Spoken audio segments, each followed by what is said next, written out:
Hey, what's up everyone and welcome back to my channel. I'm Jimbo. Today we're looking at the most reviewed spray wax ceramic spray on Amazon. Currently at the time of this recording it has over 41,000 reviews rather, which is far more than any other spray wax, spray ceramic, I don't even really know what to call it, on Amazon. So I couldn't hold it any longer and I had to try it. In the past, a lot of people have picked up the Shine Armor Fortified Quick Coat and done a review on it. And there seems to have been a change in the formula. The color's different and the scent is different, so we'll get into that in the application.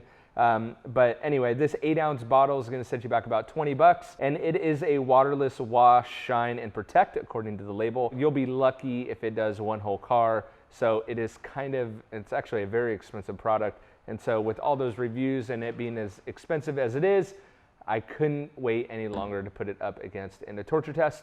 So we'll see how it does in this video. So before we get started with the application, one thing I want to make note of is that there seems to have been it could be just a color change, but it seems to be a formula change. This is the old Shine Armor, and you see how the purple is a lot more like Laker purple. And then the new one is a little bit more vibrant. It also has a different scent. But there may have been a lot of the old videos that I see on YouTube have this one, and this one's new. Now I just bought this on Amazon, so who knows. This one is also stamped at the bottom with some sort of screen print, whereas the old one is not. In the past, the old formula was so bad I never even bothered to do a video on it because it didn't even make it through literally a wet towel wipe. So I'm kind of interested to see if the new has any difference. So take that for what it is. The application, the instructions, and the label are all the same. So other than those kind of few things, there's not much different. So a few sprays on that. I'm gonna wipe it in. This could be used as a waterless wash. This can be used as a detailer, I guess, at least according to the label. And so it is a ceramic waterless wash. So the application really is simple as wipe it on, rub it in, wipe it with a dry towel. So I'll let this cure for 24 hours and then take it through the torture test. And yeah, there we go. All right, so on the right side, we have Shine Armor. On the left side, we have nothing.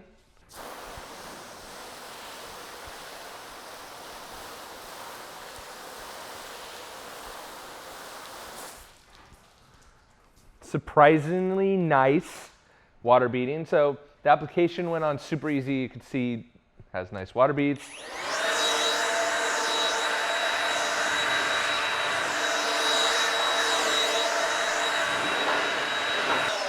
This blower absolutely sucks in real life on a car, but not so bad, I guess, on a panel. So first we'll use the Meguiar's iron removing spray clay. It does say that this is a waterless wash with ceramic, so you may be using this instead of soap. Oh gosh, this stuff smells. So it may not be a big deal for it to have any durability because you may just be re-washing your car with it. So still producing some decent beads. It's interesting, I tried one of Shine Armor's old formulations and it really wasn't good at all. Wouldn't even make it through a car wash, so I'm actually a little surprised this is making it through. Actually, I forgot. Let me do my wet towel. Where did I put that? Wet that down. I've seen a lot of past videos too where Shine Armor has broken down with just a car wash. So that's kind of what I was expecting. But it actually looks like it's holding up at least through the iron remover. Get the blower out again.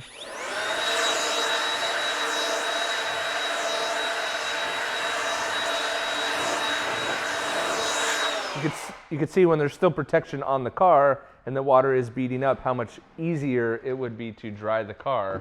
This is the Extreme Solutions Bug Off. So if you went on a road trip and actually got bugs on the front of your car and you use something like a bug remover, would it also be removing the superficial protection on the car?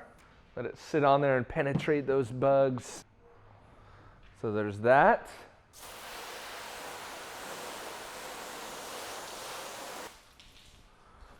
See, that may have taken care of it. Let's get the wet towel. Still water sheeting, just lost the hydrophobic properties of it, but let's it all pretty dang flat. So if you use a bug remover, it is still getting rid of the water a lot faster though than the control section.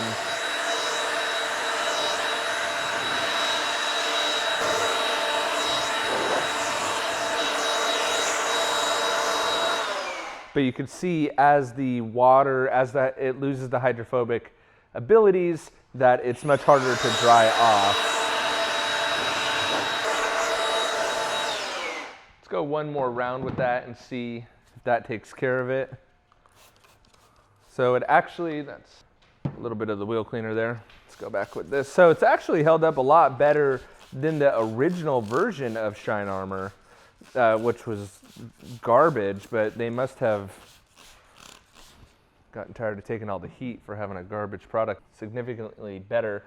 It smells a little bit different and it looks a little bit different.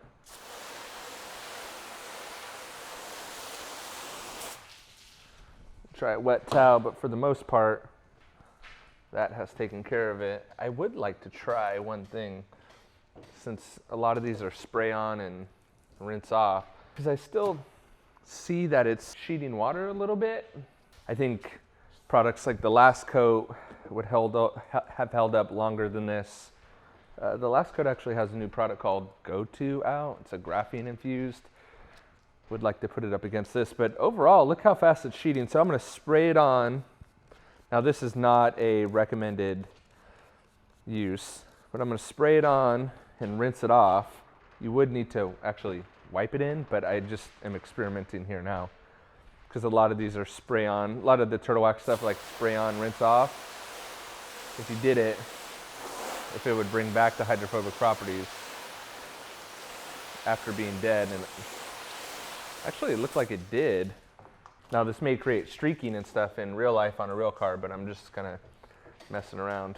There you go, so it does. So you could actually spray it on and rinse it off,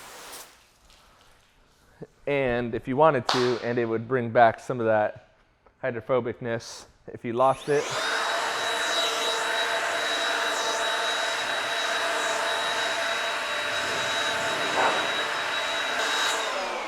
So I'm actually really surprised that it even made it a couple rounds through the torture test. So there you go. All right, so what do you think? I was actually really surprised. Again, I've tried the older formula, or I guess what's the old formula. Maybe it's not. It just doesn't seem to hold up as well. And so they've definitely done something. Now, I really wouldn't suggest this as a waterless wash, because it's honestly probably one of the most expensive ways that you could actually wash your car. But if you wanted to use it as a detail spray, it's actually pretty price competitive in that realm. So as a waterless wash, I really don't suggest it. And who knows if there's actually polymers in there that are lifting the dirt and if it's safe. But it's going to take you about 8 ounces to wash your whole car of a waterless wash. Makes it about a $20 car wash. So if you compare that to using just a soap and bucket, which is probably only going to cost you around a couple bucks, it's significantly more expensive. But at any rate, let me know what you think about that in the comments below. And on your way down there, don't forget to hit the big thumbs up to like this video. And I will catch you guys on the next video. See ya.